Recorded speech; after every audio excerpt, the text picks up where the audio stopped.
Bienvenidos a Abre los Ojos. ¿Estáis preparados para descubrir cómo aplicar las leyes que existen en la actualidad en vuestra vida cotidiana? ¿Y saber qué sentencias son imprescindibles para hacerlo realidad? Entonces, poneros cómodos y no os mováis del sitio, porque no solo voy a descubrir un sinfín de consejos que os van a ser muy útiles en vuestro día a día, sino que vamos a desvelar algunas de las incógnitas de nuestro ordenamiento jurídico. Tecnicismos, los justos. Lo que nos interesa es enterarnos bien de las cosas y para eso no es necesario saber derecho. Voy a contaros de la forma más divertida y sencilla posible todos estos enigmas jurídicos que nos rodean. ¿Quién no ha dudado en saber cuánto puede percibir como máximo de indemnización cuando le pierden una maleta? O si es legal poner cámaras de videovigilancia sin avisar a un trabajador ante la sospecha de robo. Porque entre las normas y leyes aprobadas constantemente por el Gobierno y la jurisprudencia, al final nos perdemos en una espiral de información a la que no le encontramos sentido alguno. Comenzamos.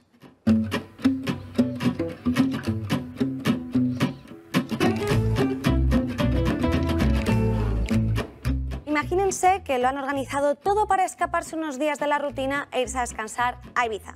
Solo de pensar en esas playas de agua cristalina con ese azul verdoso que encandila a cualquiera, hacen que la emoción se apodere de uno y hagan la maleta con todo. Trajes de baño, modelitos, joyas, complementos, aparatos electrónicos. En ese momento su maleta es su vida. Todo está perfectamente calculado. Salen tan contentos desde Barcelona y de repente, al llegar a Ibiza, se quedan sin su maleta. Su aerolínea, en este caso Vueling, la ha extraviado. El viaje ya no es tan agradable. Todas sus pertenencias han desaparecido. Se han quedado sin ropa y aparte de hacer las colas y gestiones pertinentes en el aeropuerto para reclamar la maleta, que échenle horas, encima, en vez de ir a la playa, tendrán que cambiar sus planes para irse de compras. Un gasto además con el que no contaban para nada, así que deciden demandar a la compañía. ¿Cómo? Vamos a ver el caso real.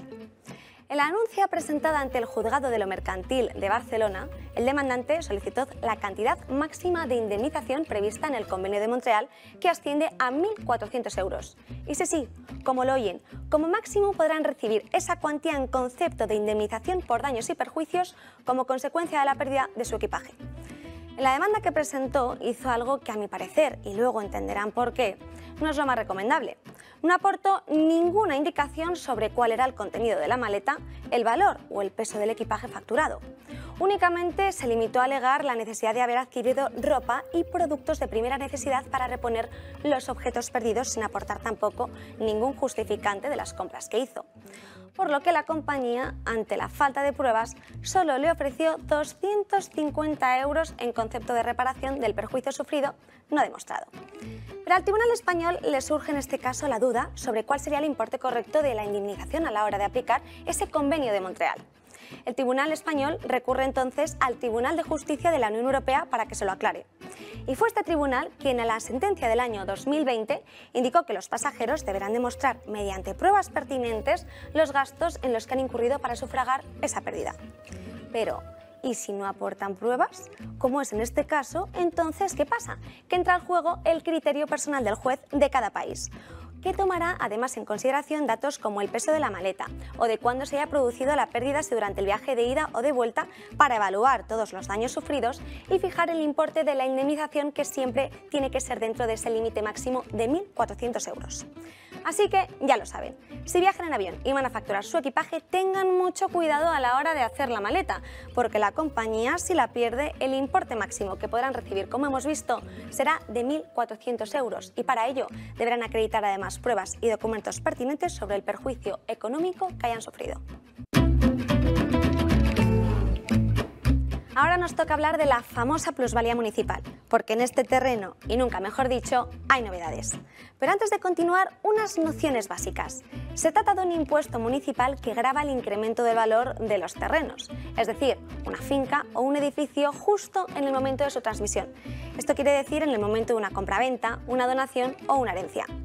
Bien, en este punto hay que recordar que en octubre del año 2021 el Tribunal Constitucional declaró nulo e inconstitucional el método por el que se determinaba la base imponible de la plusvalía.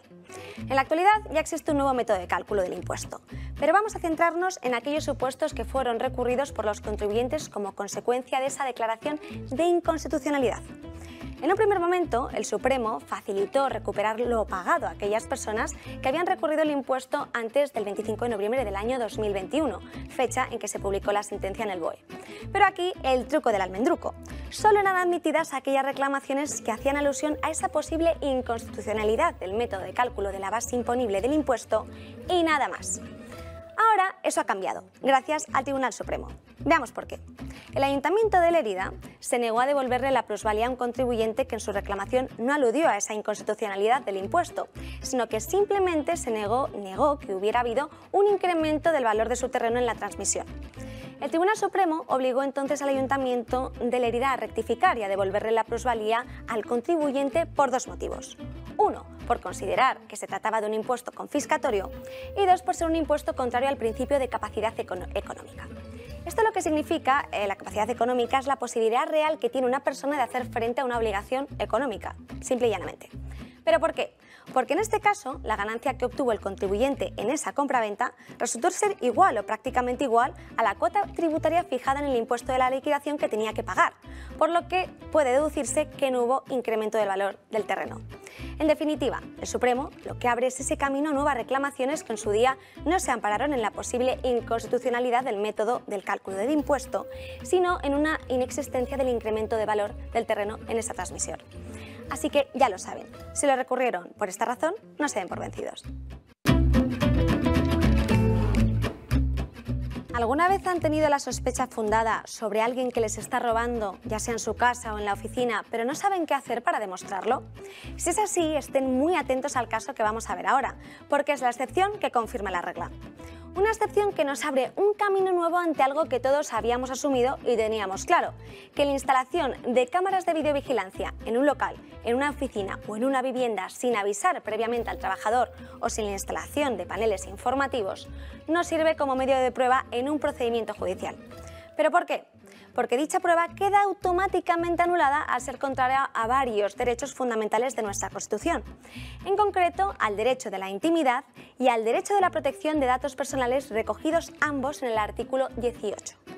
Pero el Supremo ha marcado una nueva tendencia al indicar que si existen profundas y fundadas sospechas de irregularidades, no es necesario advertir al empleado de la instalación de cámaras. Eso sí, siempre que se trate de un sistema instalado para un determinado fin, que es lo que se llama en derecho ad hoc y no de forma permanente. Pero vamos a ver el caso. Una familia contrata a una empleada del hogar para que le cuide la casa mientras ellos trabajan, pero de repente se dan cuenta de que algo va mal.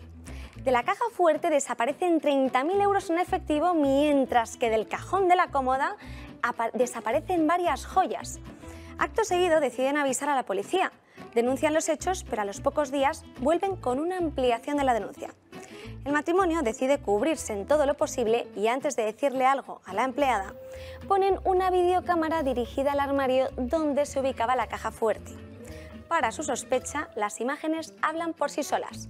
Pillan a la empleada abriendo la puerta del armario, quitando la tapa de la caja fuerte e intentando abrirla sin éxito.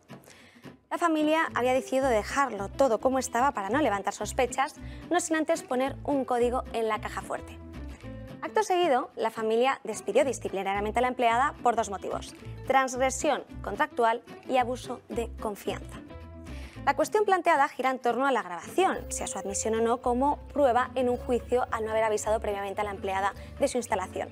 Pero en este caso, el aviso no era viable, pues habría frustrado la posibilidad de acreditar el grave incumplimiento de la empleada.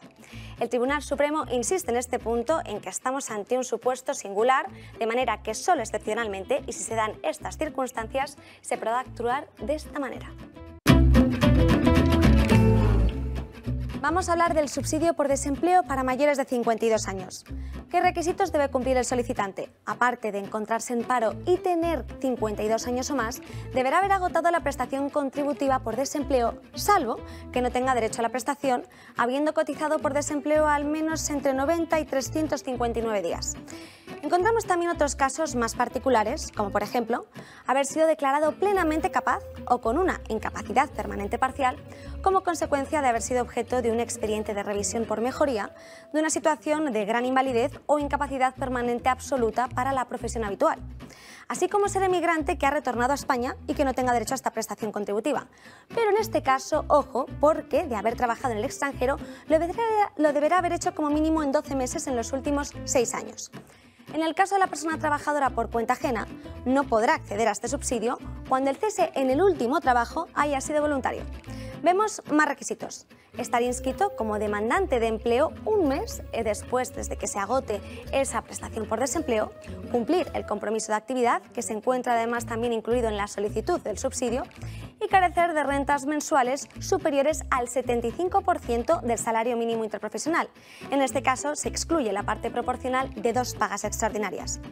Si no cumpliera este requisito, en el momento en el que tiene 52 años, también podrá acceder a él si lo cumple y lo acredita dentro del plazo de un año desde que tenga 52 años. En todo caso, el cumplimiento de este requisito deberá mantenerse durante todo el periodo de percepción del subsidio. Otros datos de interés para aquellos que hayan trabajado fuera de España. Las cotizaciones efectuadas en otros países se tienen en cuenta para percibir este subsidio solo si han sido realizadas en países que pertenecen al espacio económico europeo o con los que exista algún convenio que lo recoja. ¿Y cuánto se percibirá por este subsidio? Durante el tiempo, además, hay que tener en cuenta que se perciba este subsidio, se cotizará para la jubilación y la base será del 125% del tope mínimo de la cotización vigente. La cuantía a percibir será igual al 80% del IPREM y en este caso es el equivalente mensual a un total de 463,22 euros. ¿Dónde puede presentar esta solicitud? A través de la sede electrónica del SEPE, en la oficina de prestaciones después de la obtención de la cita previa o en cualquier oficina del registro público o, por último, por correo electrónico administrativo. Espero que hayáis disfrutado de estas píldoras informativas y que os animéis a acompañarme la próxima semana. Os aseguro que serán temas tan interesantes como los de hoy. Porque recordad que el desconocimiento de las leyes no nos exime de su cumplimiento. Nos vemos en el próximo programa.